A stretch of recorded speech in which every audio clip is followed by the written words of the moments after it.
రాత్రికి వెండి కాంతి లేని చీకటిలో కప్పబడిన నిశ్శబ్ద ప్రపంచంలో చంద్రుడు ఎలా ప్రకాశించాలో చాలా కాలంగా మర్చిపోయాడు.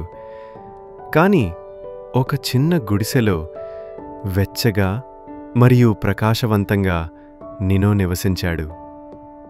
మైనపుతో తయారు చేయబడిన బాలుడు, జ్వాలలా మినుకు మినుకుమనే హృదయంతో.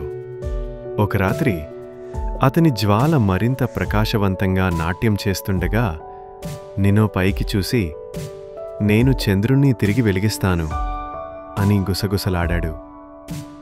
పైన ఉన్న నక్షత్రాల నుండి ఒక వెండి మిచ్చెన దృశ్యంలోకి మెరిసింది. హృదయాలలో అగ్ని ఉన్నవారికి మాత్రమే అది కనిపిస్తుంది. గాలి కేకలు వేసింది.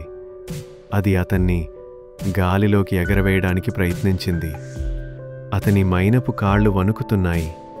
కాని నినో జ్వాల స్థిరంగా మండుతోంది. పైభాగంలో అతను చంద్రుణ్ణి కనుగొన్నాడు. చల్లని బూడిద రంగు మరిచిపోయిన అది అంటుంది, నేను నా కాంతిని కోల్పోయాను.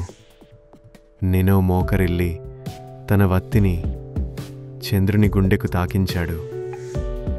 నా దీపాన్ని తీసుకో అని అంటాడు. ఆకాశం అంతటా ఒక కాంతి విరజిమ్మింది. చంద్రుడు బంగారు నిప్పుతో వెలిగిపోయాడు మరియు నక్షత్రాలు ఆనందంగా పాడాయి. ఇప్పుడు ప్రతి రాత్రి చంద్రుడు ప్రకాశవంతంగా ప్రకాశిస్తున్నప్పుడు పిల్లలు గుసగుసలాడుతూ ధన్యవాదాలు క్యాండిల్ బాయ్ అని అంటారు.